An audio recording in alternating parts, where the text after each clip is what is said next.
अखिल भारतीय कुर्मी महासभा द्वारा आयोजित इस समारोह के सम्मानीय भाई मिथिलेश जी, बहन अनीता जी, संचालन कर रही बहन मीशा,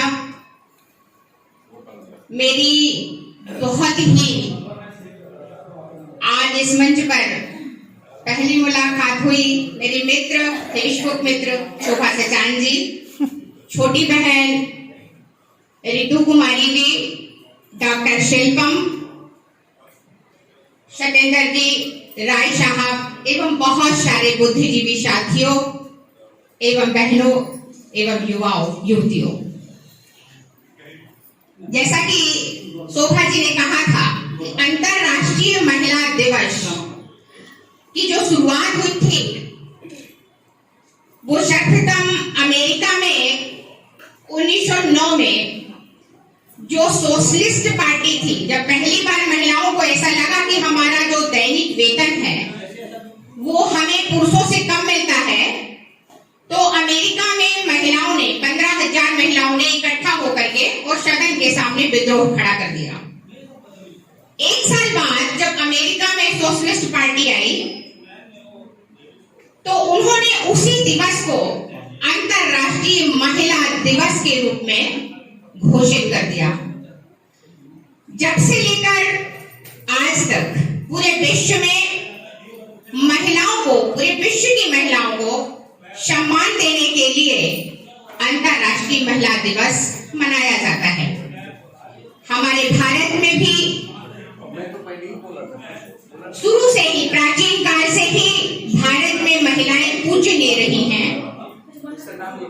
ग्रंथों में, पुराणों में महिलाओं को पूजनीय बनाया गया है, लेकिन महिला भारत की पूजनीय तो एक तरफ रही, लेकिन दूसरी तरफ महिलाओं का जो दर्जा था वो पुरुषों के बाद आता था, पुरुषों के बाद आता था और महिलाएं दोयम दर्जे की जिंदगी जीती रही हैं। हम बात भारत की ही करते हैं। भारत में सबसे पहले जो घर घर में चरितार्थ है रामचरितमानस, जिसे आप लोग घर घर में गांव से यदि आप चलकर आए होंगे तो पढ़ा होगा। उसमें तुलसीदास जी ने कहा है कि ढोल गंवार शूद्र पशु नारी, ढोल गंवार शूद्र पशु नारी और ये सब ताड़न के अधिकारी।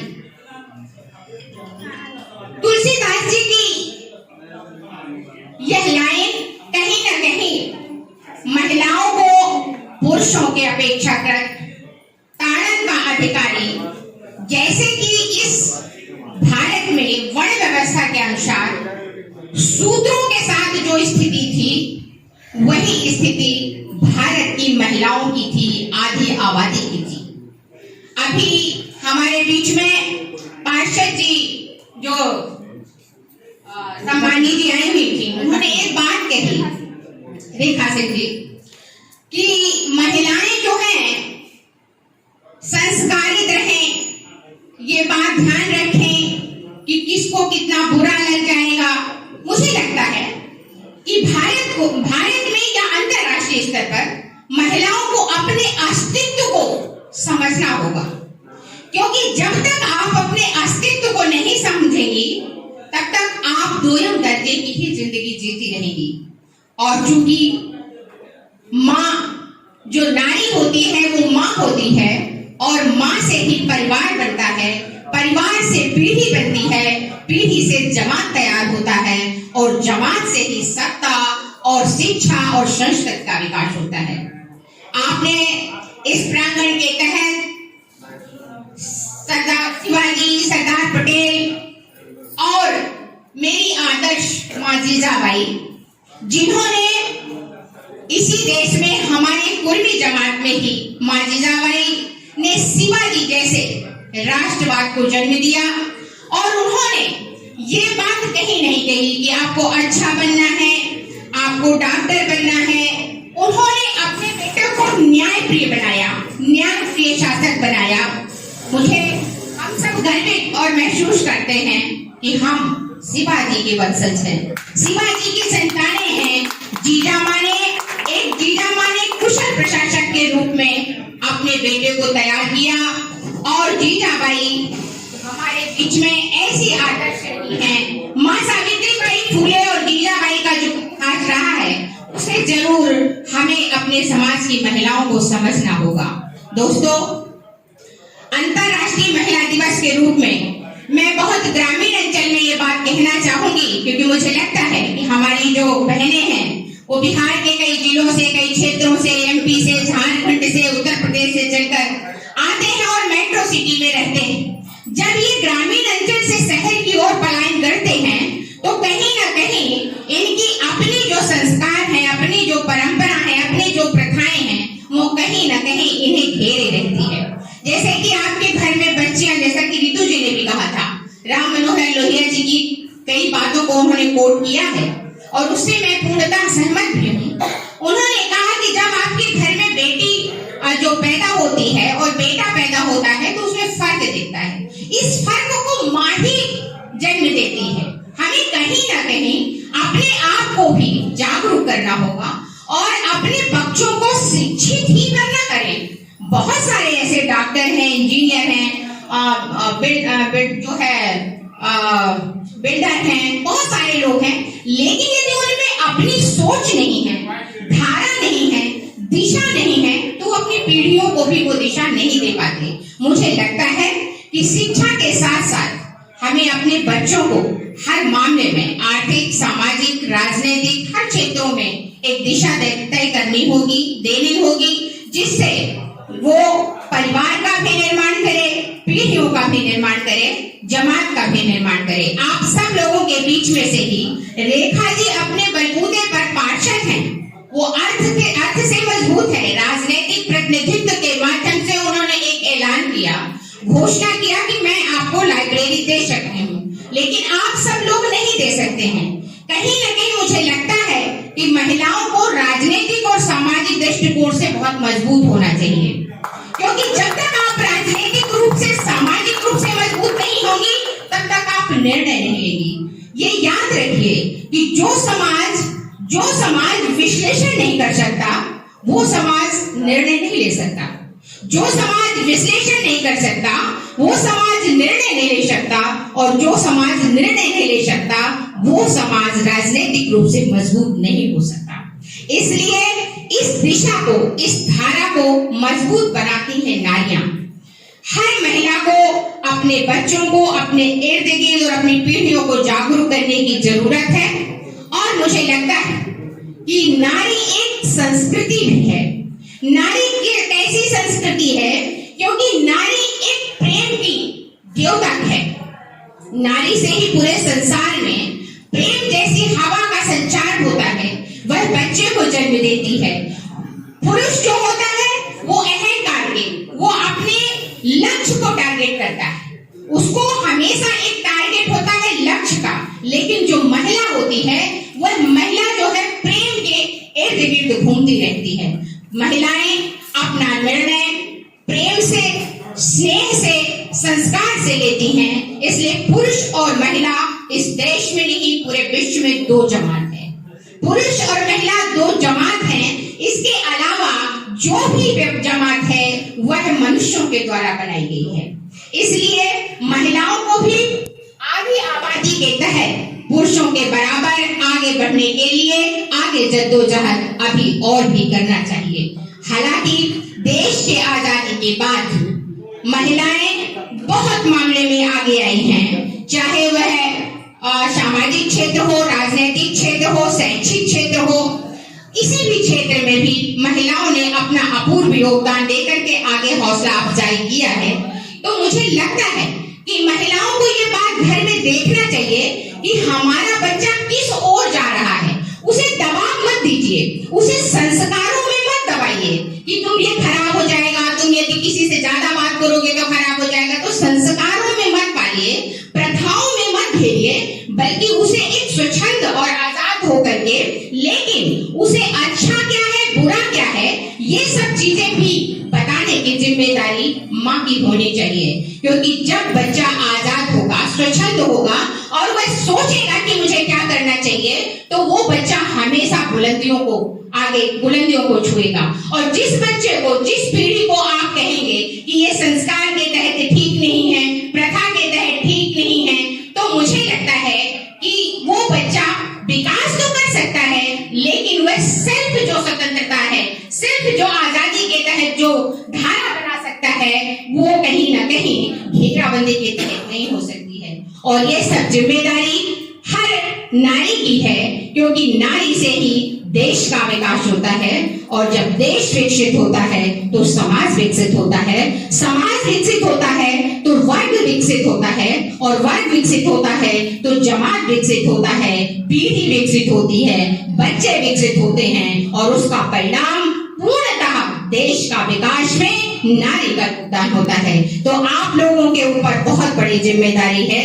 आप जैसे लोगों के बीच में शोभा सचान, ऋतु कुमारी, शिल्पम, ये हमारे लिए, ये सब महिलाएं हमारे लिए गौरवान्वित महिलाएं हैं, जिन्होंने समाज को, पीढ़ियों को, परिवारों को एक दिशा दे रही हैं। मुझे लगता है कि अंतर्राष्ट्रीय महिला दिवस के रूप में हमें अपने प्रथा और संस्कारों से अलग हट करके एक आजादी के तहत, एक स्वच्छंदता के तहत हमें हर मामले में आगे आना होगा। जैसा कि ऋतु कुमारी जी ने कहा था, कोट किया था कि पूरे देश में हमारे पुरोधा नीतीश कुमार जी ने 50% की बिहार में प्रतिनिधित्व दिया, पंचायत स्तर में भी दिया। यह बिल्कुल सही बात है। देश में कहीं भी महिलाओं को, आधी आबादी को इतना आरक्षण और इतना जो है अधिकार नहीं मिला जो बिहार में मिला है। और वो दिखता भी है, क्योंकि ये बात इसलिए हुई है क्योंकि नीतीश कुमार भी शिवाजी के वंशज हैं, किसान के बेटे हैं, और वो इस देश में हर वर्ग के किसान, मजदूर, शिल्पकार सबकी आवाज को महसूस करते हैं। आइए हमें सब लोगों को नीतीश कुमार जी की तरह ही राजनीतिक में अपने बच्चों को भी तैयार करना है। केवल इंजीनियर, डॉक्टर ही नहीं बनाना है, बल्कि हमें शिवाजी की इस धारा को, नीतीश कुमार जी की धारा को आगे बढ़ाना है, क्योंकि पुरोधा नीतीश कुमार जी जो हमारे बीच में जो पुरोधा हैं, उस लाइन को हमें एक नई पीढ़ी तैयार करने की जरूरत है। और नई पीढ़ी को तैयार करने की जो आवश्यकता है, जो नई पीढ़ी तैयार हो सकती है, वो महिलाएं और नारी शक्तियों के द्वारा हो सकती हैं। आप ये बात हमेशा ध्यान रखिए कि राजनीति एक ऐसी विरासत है, राजनीति एक ऐसी कुंजी है जिससे सारे दरवाजे खुल जाते हैं। वह ऐसी चाबी है जिससे सारे दरवाजे खुल जाते हैं। इसलिए राजनीति को भी अच्छी बात समझिए और अपने बच्चों को, अपने पीढ़ियों को भी राजनीति की बात को घर में सिखाइए और समझाइए कि राजनीति एक बहुत अच्छा प्रथा और संस्कार है। और यदि आप डॉक्टर, इंजीनियर बनना चाहते हैं और इसके साथ यदि आप राजनीति भी करना चाहते हैं, तो आपको राजनीति भी करना चाहिए, क्योंकि कहीं ना कहीं हमारे जो पिछड़े वर्ग के लोग हैं, वो ज्यादातर अपने बच्चियों को राजनीति की तरफ नहीं लाना चाहते। क्योंकि मैं तो खैर अभी मैं 47 इयर्स की हूँ, और जब मैं 18 साल की थी तो मैं स्कूल टाइम से ही अपने राजनीति क्षेत्र में रही। मेरी सिस्टर 17 साल विधायक रही मध्य प्रदेश में, विद्यावती पटेल, और मेरे पिता जो है SP वर्मा जी, वो बहुत बड़े सोशल वर्कर मध्य प्रदेश के रहे हैं। तो मैं हरिहर प्रसाद वर्मा जी की बेटी हूँ, और मेरा जो परिचय है, जैसा कि मीसा जी ने कहा था, तो मेरा नाम सरोज कटियार है, और मैं जो है मध्य प्रदेश के जो है छोटा सा है एक शहर है जो रीवा है, वहाँ की रहने वाली हूँ। और मेरे पिता हरिहर प्रसाद वर्मा जी बामसेफ के अध्यक्ष रहे हैं। मेरी बहन विद्यावती पटेल 17 साल तक विधायक रही हैं। मेरा परवरिश जो है राजनीति के इर्द गिर्द हुआ है, लेकिन मैं राजनीति के साथ सामाजिक सरोकारों से लबालब रहती हूँ। मुझे हर पीढ़ी, जब युवा पीढ़ी जब राजनीति में आती है, सामाजिक क्षेत्र में आती है, शैक्षिक क्षेत्र में आती है, तो मुझे बहुत गौरवान्वित महसूस होता है। आज मैं ऋतु से भी काफी प्रभावित हुई, क्योंकि ऋतु कुमारी जी ने जो भी बातें कोड की हैं, वो जो है हर पीढ़ी को भी अपने बातों का एक्सपेंड करना चाहिए, क्योंकि कहीं न कहीं हर जागरूक महिला की ये जिम्मेदारी है कि वो जहां भी अपनी जिम्मेदारी निभा रही हैं, उसके इर्द गिर्द अपनी बातों से, अपने कला से सब लोगों को जागरूक करती रहे। यही एक बड़ी उपलब्धि है। हर महिला को ये जागरूकता की लड़ाई आगे भी लड़नी होगी। हालांकि राजनीति में, जैसा कि अभी बहन पार्षद जी ने कहा था, भारतीय जनता पार्टी से वो ताल्लुक रखती हैं, पर मैंने जो आंकड़े देखे हैं उसमें ममता बनर्जी के अलावा किसी भी पार्टी ने अभी आधी आबादी के तहत यदि प्रतिनिधित्व देना चाहिए तो वो टिकट जो है महिलाओं को अभी आधी आबादी के तहत नहीं मिलती है। और कहीं ना कहीं मैं अपने फेसबुक के माध्यम से और सामाजिक मंचों के माध्यम से यह अपील करती हूँ कि जो है हर दल जो है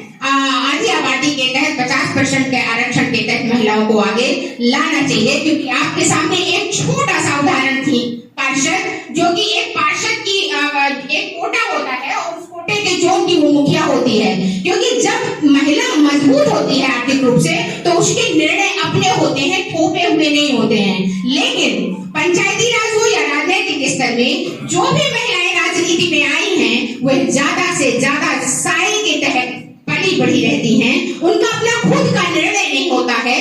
क्योंकि वो बहुत सारे पंचायती राज के तहत जो महिलाएं पंचायत में सरपंच बनती हैं तो सरपंच वो बाहर जाकर के काम नहीं कर पाती, उनके पति काम करते रहते हैं। तो मुझे लगता है कि यदि वह खुद भी आगे आकर के उस काम को आगे करें, पति के एवज में खुद आगे बढ़कर आए, तो उनका जो प्रतिभा है वो आगे भी आएगी और उनकी पीढ़ी भी मजबूत होगी, उनकी बच्चियां भी मजबूत होंगी। तो जरूरत इस बात की है कि हमें अपने अस्तित्व को समझना होगा।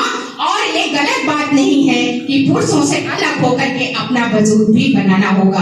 मैं इस बात से बिल्कुल ही इस लाइन को ये नहीं चाहती हूँ कि हम पुरुषों से अलग कुछ नहीं कर सकते हैं या पुरुषों से अलग होकर के अलग हो जाने का मतलब है हमारा विद्रोह हो जाना, बिल्कुल बात नहीं है।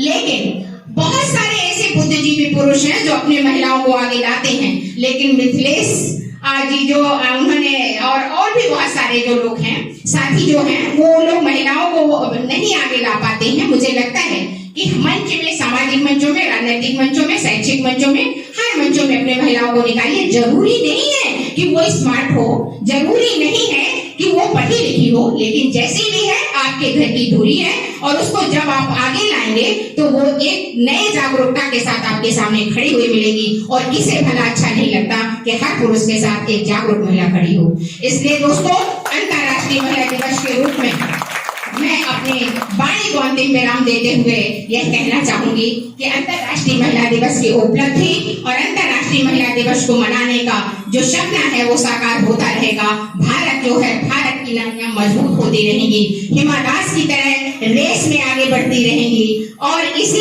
अपनी वाणी को विराम देते हुए आप लोगों से विदा चाहती हूँ। जय जिजाऊ, जय शिवाजी, जय सरदार पटेल।